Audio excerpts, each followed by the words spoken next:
kegiatan bertajuk Sarasehan Bedah Artikel Jurnal Teknodik. Sebelum kita memasuki acara inti, Bapak dan Ibu, kami mohon untuk membuka kamera. Bedah artikel sesi pertama dari Jurnal Teknodik volume 24 nomor 1 Juni 2020 dengan judul Model Pembelajaran Inquiry menggunakan media audio cermin 4 sahabat untuk pendidikan karakter siswa tunanetra. Diskusi sesi pertama ini akan disampaikan oleh narasumber penyaji dan pembahas. Kepada yang kami hormati, Ibu Dr. Kulsum Nurhayati, MPD, Pengembang Teknologi Pembelajaran Ahli Madya, Balai Pengembangan Media Radio Pendidikan dan Kebudayaan Yogyakarta, bersama dengan narasumber penyaji, Profesor Dr. Haji Fuad Abdul Rahman, MPD, dari Universitas Sriwijaya Palembang. Diskusi pertama ini akan dipandu oleh moderator Bapak Harsono MSI. Kepada Bapak Ibu narasumber dan juga moderator, waktu 1 jam kami berikan untuk Bapak Ibu. Kurikulum vitae-nya beliau lahir di Kulon Progo pada tanggal 23 September 1976. Saya akan bacakan mengenai riwayat pendidikan. Ini pendidikan S1, ini variatif Bapak Ibu. Ternyata Bu Dr. Kulsum Nurhayati. S1 pendidikan akuntansi UNY tahun 95 sampai dengan 99. Kemudian S2-nya jurusan penelitian dan evaluasi pendidikan UNY tahun 2000 sampai 2002.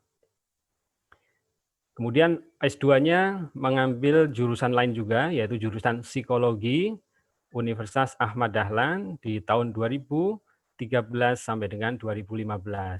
Kemudian S3-nya mengambil penelitian dan evaluasi pendidikan UNY tahun 2004 sampai 2010. Jabatan tadi sudah kami sampaikan, yaitu Pengembang Teknologi Pembelajaran PTP Ahli Madya di Balai Pengembangan Media Radio, Pendidikan dan Kebudayaan Yogyakarta. Mari kita persilahkan Ibu Dr. Kulsum Nurhayati untuk memulai paparannya. Kepada Ibu Dr. Kulsum Nurhayati, kami silahkan. Terima kasih Bapak Moderator, Mas Harsono. Assalamualaikum warahmatullahi wabarakatuh. Waalaikumsalam warahmatullahi wabarakatuh. Ya, bismillahirrahmanirrahim. Alhamdulillahirabbil alamin, Bapak Ibu peserta Sarasehan. Pertama-tama marilah kita panjatkan puji dan syukur kehadirat Allah Subhanahu wa taala pada hari ini atas limpahan nikmat dan juga karunia-Nya, semua dalam kondisi sehat dan bahagia ya Bapak Ibu. Terima kasih saya sampaikan kepada Bapak Hasan Habibi, PLT Kapus Datin yang sudah menyelenggarakan kegiatan yang luar biasa ini, 1.200. Banyak sekali, ini animo yang luar biasa. Saya juga tidak menyangka ya sambutan dari para peserta ini sangat luar biasa. Nah, pada hari ini saya juga mengundang beberapa guru dari SILN yang undang Mbak Eni langsung ini. Dari Tokyo dan juga dari Arab Saudi ya. Karena di Arab Saudi di sana masih pagi, masih subuh, nanti nunggu kalau sudah salat subuh baru bergabung. Kemudian juga para guru dari SLBA, hari ini ada hadir Bapak Edi Aryawan, semoga sudah berada di tengah-tengah kita.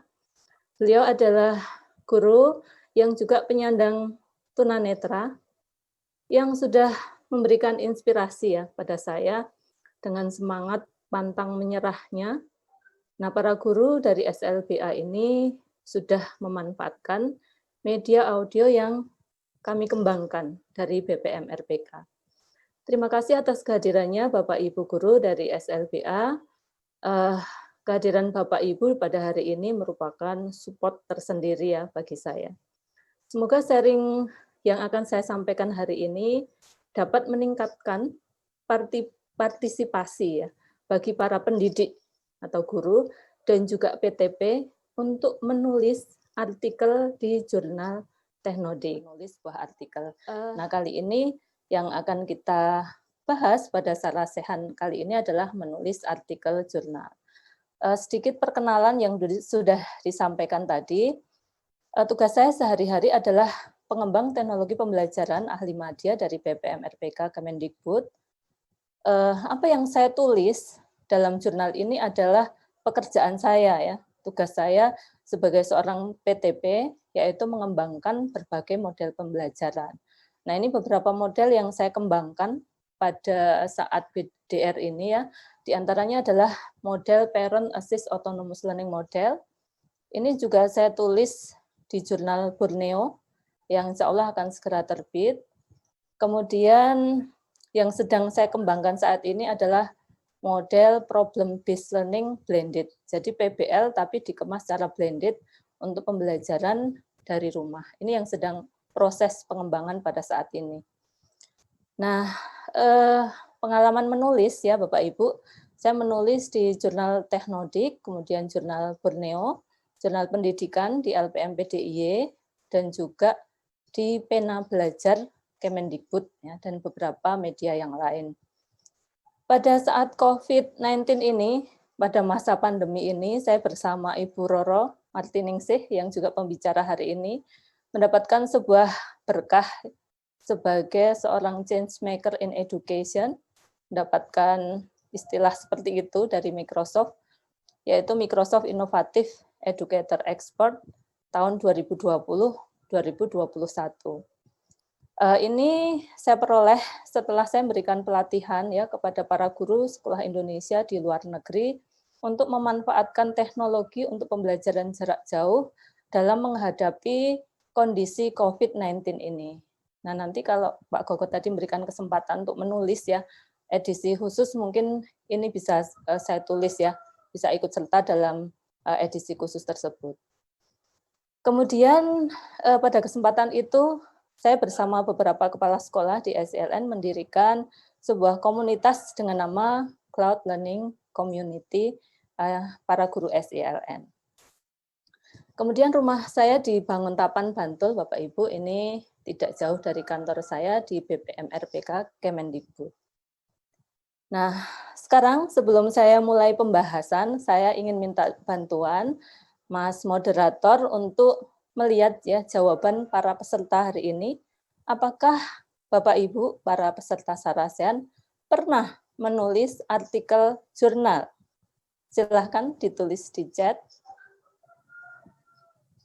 Apakah Anda sudah pernah menulis artikel jurnal? Sudah ada yang menjawab? Wah, banyak sekali ini yang ada Bu Dwi, cepat sekali larinya. Iya. Apa jawabannya, Saya Mas? perkenalkan, belum pernah gitu. Belum. Larinya cepat sekali nih. Jadi tidak bisa terbaca ini. Sebagian besar menjawab pernah atau belum pernah? Atau sudah pernah? Memang lebih banyak belum. Tapi Lebih yang banyak pernah juga belum. lumayan ini, Bu. Iya. Terima kasih, Mas Harsono. Iya. Nah, kegiatan pada hari ini mungkin nanti akan lebih tepat ya bagi para hadirin hari ini yang sudah pernah tetapi tidak lolos artikelnya gitu. Jadi dia itu menulis ya, ngirim ke Teknodik, tapi kok nggak diterbitkan seperti itu. Atau bagi yang belum pernah ya, jadi silahkan menyimak ya Bapak Ibu, beberapa yang saya sampaikan nanti juga akan muncul di kuis Kahoot ya. Jadi simak baik-baik karena hadiahnya sangat menarik. Selanjutnya ini pertanyaan saya yang kedua ya Mas Harsono, minta tolong dicek Ya, Bu Kulsum. jawabannya. Ya. Bapak Ibu, apa kesulitan bagi yang sudah ketika memulai nulis? Apa kesulitan Anda ketika mulai menulis? Mungkin belum pernah mengirim artikel jurnal ya, tapi memulai mungkin sudah pernah ya Mas Harsono ya. Ya. Jadi sudah mulai menulis tapi tidak selesai, misalnya seperti itu. Apa jawabannya? Ada yang menjawab merangkai kata, Bu. Merangkai kata seperti kata. Lagunya itu, Bu. Lagunya siapa? Jamrud. Iya. Apalagi Ada yang pelangi. lain? Mencari Iya. topik permasalahan. Mencari topik Ya, permasalahan. terus Oke. penyusunan bahasa dan ide. Penyusunan bahasa dan ide. Ada yang lucu, menulis huruf pertama, yaitu berat memulainya memang maksudnya itu, Bu ya. Iya, baik. Nah, mungkin ada yang disampaikan seperti ini ya, ini prediksi saya ini. Jadi, mengawali sebuah tulisan itu memang tidak mudah ya, menemukan ide itu juga tidak mudah, dan juga yang tidak kalah sulitnya mengumpulkan pustaka acuan mungkin ya. Dan mungkin yang paling banyak karena sibuk banyak kegiatan. Ada nggak yang jawab seperti itu ya, Mas? Iya, baik. Belum ketemu, tapi ini ada yang ragu, apakah yang akan saya tulis itu update atau enggak gitu. Update atau kadaluarsa gitu. Oh iya, baik-baik. Jadi memang menemukan ide ataupun materi yang menarik itu Ya. tidak mudah ya. Mencari referensi juga ada dijawab oleh siapa ini? Aisri Nurhayati. Iya, betul sekali. Oh. Iya, ini Ibu perkiraan Ai ini, saya Pusdat berarti ini. Ibu dari Ai ini. Pusdatin ya. Ya.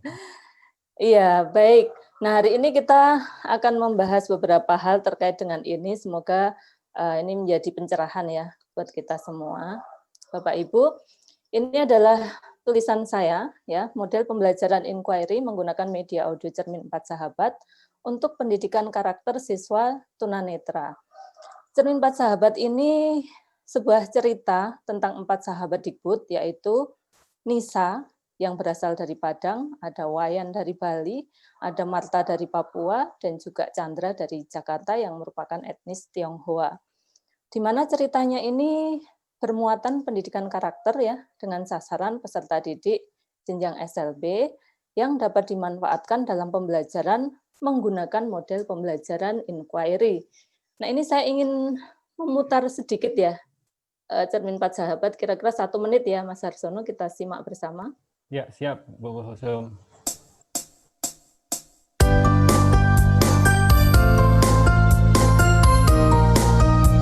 Audio saja ya. Mereka bersahabat dalam suka dan duka, selalu bersama-sama, sahabat yang setia. Terdengar, Bu. Suaranya terdengar? Nisa, Marta, Chandra, dan Wayan, Cermin Sahabat Nusantara. Cermin 4 Sahabat, cerita pendidikan untuk memperkuat karakter siswa. Cerita ini dipersembahkan oleh Balai Pengembangan Media Radio Pendidikan dan Kebudayaan, Kementerian Pendidikan dan Kebudayaan. Cermin 4 Sahabat. 4 sahabat, sahabat sejati. Nama awak Nisa, awak dari Padang. Saya punya nama Marta, saya dari Papua. Namaku Chandra, aku dari Jakarta. Nama Tiang Wayan, Tiang dari Bali. Nah, itu gambaran opening pembuka dari program Cermin 4 Sahabat yang berisi cerita tentang pendidikan karakter yang dimainkan oleh 4 tokoh ini. 4 tokoh ini adalah ikon Kemdikbud ya, di mana semua orang di Kementerian Pendidikan dan Kebudayaan mengenal 4 tokoh ini, dan kami ingin menghadirkan 4 tokoh ini di ruang dengar ya, tidak hanya di televisi ataupun multimedia, tetapi di ruang dengar para peserta didik. Nah, beberapa hal yang akan saya bahas di sini. Yang pertama, judul dan abstrak, kemudian pendahuluan, metode, hasil dan pembahasan, simpulan dan saran, serta pustaka acuan. Bapak Ibu peserta Sarah Sehan pada pagi hari ini, judul artikel di jurnal Teknodik dipersyaratkan seperti ini ya. Jadi kalau Bapak Ibu mengirimkan jurnal di Teknodik kok tidak diterima, mungkin tidak memenuhi kriteria ini.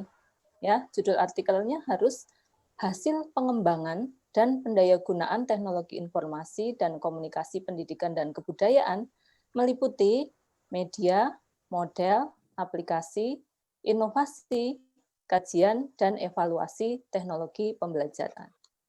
Sehingga ketika saya mengajukan beberapa artikel khususnya di Teknodik ya, ini juga saya sempat menulis di Kuangsan, itu mulai dari tadi hasil pengembangan tadi ya, karena saya ini bidangnya pada bagian awal dan akhir dari proses pengembangan, tugas sehari-hari di kantor, sehingga tulisan saya kebanyakan terkait dengan evaluasi ataupun pengembangan model tersebut ya, seperti misalnya ini evaluasi penyiaran ya bahan siar radio edukasi di Radio Mitra tahun 2013.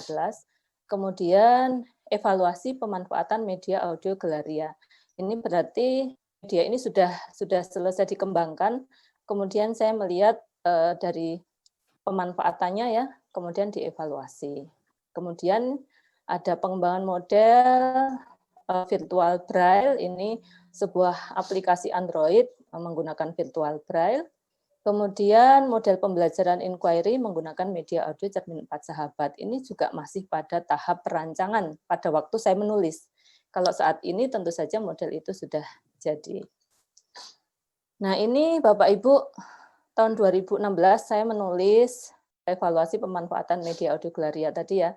Memang perlu diketahui bahwasanya di Teknodik ini waktu tunggunya cukup lama ya. Kira-kira 2 tahun. Jadi kalau ini saya lihat durasi saya mengirim dan diterima itu 2016, 2018, dan 2020. Sehingga memang durasinya itu sekitar 2 tahun karena antrian cukup panjang. Sehingga nanti Bapak Ibu bisa juga mengirimkan artikel di berbagai jurnal yang lain. Nah, bedanya apa sih menulis artikel di jurnal dan media yang lain? Ya tentu saja sangat berbeda ya. Ini kebetulan di Pena Belajar saya juga menulis sebuah artikel. Tentu saja sistematika dan gaya penulisannya itu sangat berbeda ya. Artikel di sebuah buletin atau majalah dengan artikel jurnal. Nah, kita akan melanjutkan setelah judul itu ke abstrak ya, Bapak Ibu. Jadi di dalam abstrak ya komponennya itu memuat masalah dan tujuan, metode, hasil, dan simpulan. Abstrak ini merupakan ringkasan keseluruhan isi artikel. Jadi kalau seseorang itu membaca sebuah abstrak, tentu saja dia akan bisa memahami isi secara keseluruhan tulisan atau artikel tersebut. Nah ini yang saya tuliskan di abstrak saya. Penelitian ini bertujuan untuk mengembangkan model pembelajaran inquiry dengan media audio untuk memfasilitasi siswa tunanetra dalam penguatan pendidikan karakter. Media pembelajaran untuk penguatan pendidikan karakter masih sangat terbatas. Di sini terlihat ya tujuan dari penelitian ini dan juga permasalahan ya. Masalah yang ada di sini adalah masih terbatasnya media pembelajaran untuk siswa tunanetra untuk penguatan pendidikan karakter ya dan seterusnya. Dan tidak lupa kata kunci ya. Kata kunci silahkan disertakan di dalam abstrak tersebut ya di bagian bawah. Kita akan masuk ke pendahuluan ya Bapak Ibu. Kalau kita membaca panduan di jurnal Teknodik, apa sih konten dari pendahuluan ya? Apa isi dari pendahuluan? Jadi di jurnal Teknodik itu kajian pustaka atau kajian teori itu tidak disendirikan ya, tapi jadi satu di bagian pendahuluan dan nanti ada juga beberapa di bagian pembahasan. Jadi pendahuluan itu meliputi latar belakang masalah ya, rumusan masalah, tujuan, kajian teori, dan hasil kajian sebelumnya yang relevan dengan pengembangan dan pendayagunaan teknologi pembelajaran. Nah, pada tulisan saya di jurnal ini, yang saya tuliskan di sana pada bagian pertama, ini kalau saya bagi menjadi 2 ya, bagian pertama adalah latar belakang dan rumusan masalah serta tujuan, bagian kedua yaitu kajian pustaka dan penelitian yang relevan.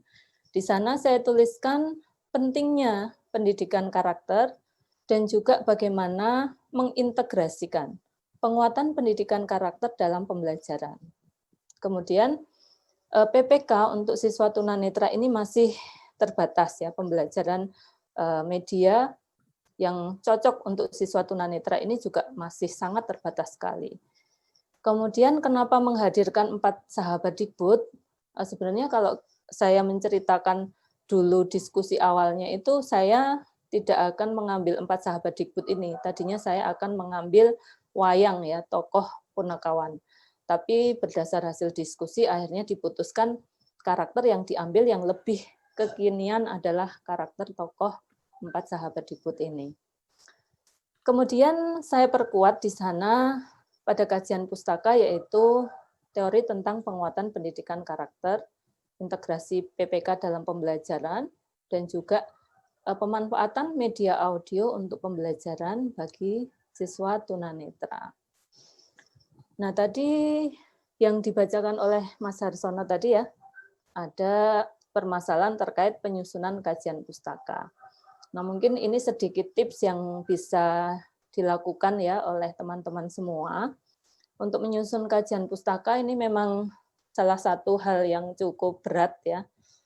Nah, yang bisa dilakukan pertama, coba lakukan identifikasi ya, kata kunci, topik penelitiannya, kemudian baca juga berbagai macam abstrak ya, yang relevan dengan penelitian kita, dan juga buku-buku di perpustakaan, jurnal, dan juga proceeding. Kemudian buatlah catatan dari hasil bacaan itu, urutannya, keterkaitannya, dengan topik penelitian, dan seterusnya. Buatlah ringkasan literatur itu secara lengkap ya. Kemudian mulailah menyusun kajian pustaka.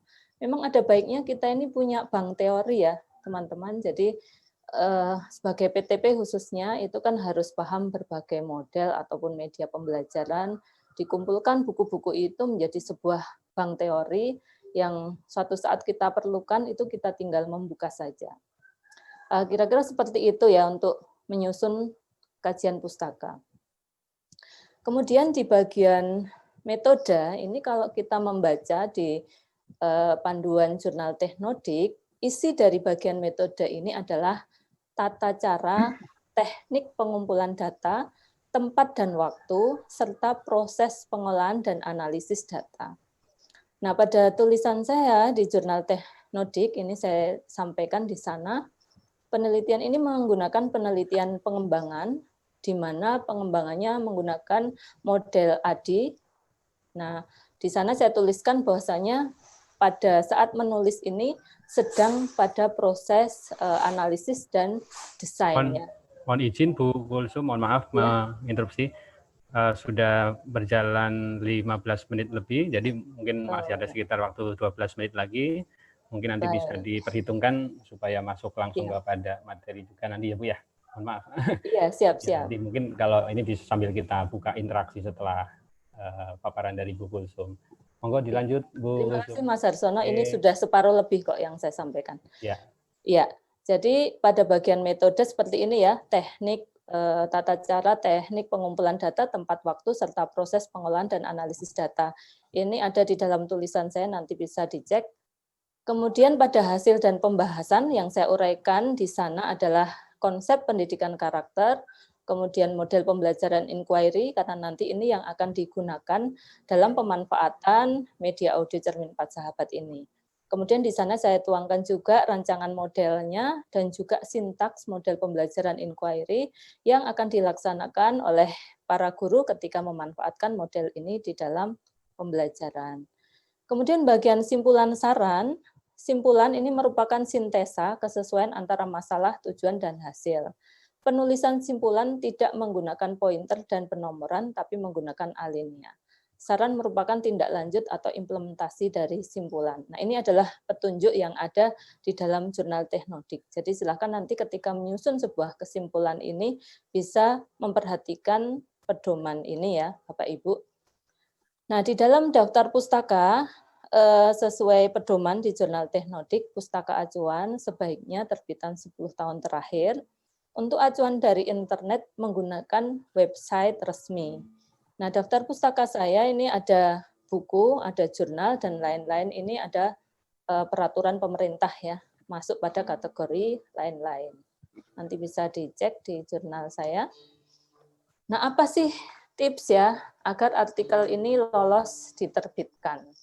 Yang pertama sudah saya sampaikan di depan tadi ya, tema tulisan sesuaikan dengan tema jurnal yang menjadi persyaratan, terutama dalam jurnal Teknodik, seperti yang saya sampaikan di depan tadi. Ikuti pedoman dan dalam jurnal tersebut atau gaya selingkung dari jurnal tersebut. Kemudian telaten mengikuti proses perbaikan.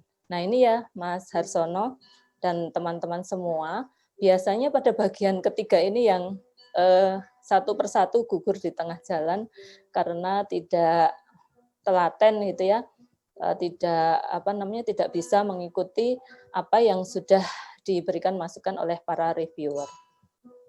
Nah, pengalaman saya dalam mengikuti KTI ini pernah mengikuti pelatihan tahun 2018 dan 2019.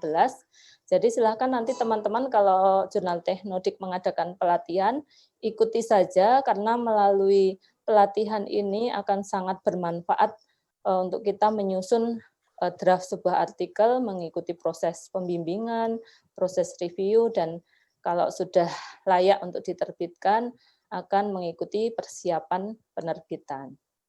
Nah, ini yang pesan penting dari Pak Gogot ya, untuk disampaikan kepada teman-teman semua. Apa sih manfaatnya setelah terbit, yaitu adanya poin dan koin. Untuk Jurnal Teknodik ini ada poin 4 ya untuk angka kredit pengembangan profesi, dan koinnya itu sudah naik 100% ya. Jadi kemarin itu saya menulis 14 halaman, ya silahkan dikalikan aja ya per halamannya 200. Nah ini cukup banyak ya. Saya cukup kaget karena biasanya tidak sebanyak ini. Nah untuk poin ini mungkin bisa dilihat di sini ya. Ini adalah potongan dari Hapak saya. Selama 9 tahun saya menjadi PTP, saya telah mengumpulkan angka kredit pengembangan profesi ini sekitar 41. Sehingga rata-rata saya menulis dan tulisan saya ajukan untuk penilaian itu ada sekitar 1 jurnal per tahun. Sehingga saya mengumpulkan dalam waktu 9 tahun itu sekitar 41 poin ini. Nah, cukup banyak ya teman-teman. Jadi silahkan semangat ya untuk menulis karena ini lumayan ya untuk meningkatkan angka kredit kita. Bapak Ibu, saya ada sedikit ini ya sharing dari guru yaitu Bapak Edi Aryawan yang sudah memanfaatkan cermin 4 sahabat. Mohon bisa disimak sebentar, waktunya hanya 2,5 menit saja. Di SLB Negeri Gedangan Sidoarjo, kami memiliki program literasi sekolah. Nah, pada masa pandemi ini, program literasi dilakukan secara daring. Salah satu media yang kami gunakan adalah media audio. Kebetulan, BPM RPK memproduksi media audio edukasi. Menurut saya, media audio edukasi yang diproduksi oleh BPM RPK tersaji secara menarik, simpel, dan mudah dipahami oleh siswa. Dari sekian banyak kategori media audio edukasi, salah satunya adalah cerita mini atau cermin 4 sahabat. Nah, saya mencoba untuk memilih salah satu judul dari cermin 4 sahabat yang berjudul Satu Aksi Sejuta Manfaat, dan saya mencobanya ke siswa. Nah, setelah mendownload audionya, saya mengirimkan audio tersebut ke siswa saya melalui WhatsApp, dan saya juga mengirimkan soal evaluasinya sebagai umpan baliknya. Nah, setelah saya mencobakan audio edukasi tersebut, ada 3 hal yang menarik yang muncul, yaitu pertama, saya bisa menyampaikan pesan-pesan seputar pemahaman pendidikan karakter kepada siswa secara lebih mudah dan menarik karena tersaji dalam audio cerita. Yang kedua, siswa diminta untuk menceritakan kembali cerita yang telah didengarnya. Ini bertujuan untuk meningkatkan kemampuan menyimak mereka dan meningkatkan kemampuan bahasa verbal mereka. Yang ketiga, siswa saya ajak untuk melakukan role play atau bermain peran. Ini bertujuan untuk meningkatkan kemampuan interaksi sosial mereka, meningkatkan kepercayaan diri mereka, dan meningkatkan kemampuan untuk bekerja sama. Harapan saya, semoga BPM RPK terus menambah koleksi audio khususnya di kategori cermin 4 sahabat ini, karena sepengetahuan saya baru cermin 4 sahabat ini adalah media audio yang khusus didesain, materinya khusus didesain untuk menyampaikan pesan-pesan pemahaman pendidikan karakter kepada siswa tunanetra yang disampaikan melalui cerita. Saya kira demikian. Terima kasih. Baik, itu tadi sekilas ya pemanfaatan media audio Cermin 4 Sahabat. Bapak Edi Aryawan hari ini hadir. Terima kasih yang sudah memberikan hal yang luar biasa ya, video dari testimoni pemanfaatan media audio tersebut. Bapak Ibu, ini bagian akhir dari presentasi saya. Mari mulailah menulis ya. Tulislah apa yang Anda kerjakan sebagai seorang pengembang teknologi pembelajaran. Ini khusus saya sampaikan kepada PTP, proses pengembangan media ataupun model atau aplikasi pembelajaran di instansi kita, ini ada analisis, design, development, implementation, dan juga evaluation. Semua tahapan ini bisa dijadikan sebagai materi artikel jurnal. Sebagai contoh yang sudah saya sampaikan tadi, saya menulis yang disajikan saat ini baru tahap analisis dan desain ini, dan juga beberapa tulisan saya terkait dengan evaluation. Jadi tidak harus keseluruhan, tapi bisa pada tiap bagian dari proses pekerjaan yang kita laksanakan sehari-hari. Baik Bapak Ibu, terima kasih atas perhatiannya. The mind is like a muscle. The more you exercise it, the stronger it gets, and the more it gets. Pikiran itu seperti otot ya, semakin sering kita melatihnya, maka akan semakin kuat dan semakin kembang. Terima kasih atas perhatiannya. Wabillahi taufiq wal hidayah. Assalamualaikum warahmatullahi wabarakatuh. Waalaikumsalam warahmatullahi wabarakatuh. Kita beri aplaus untuk Ibu Kulsum.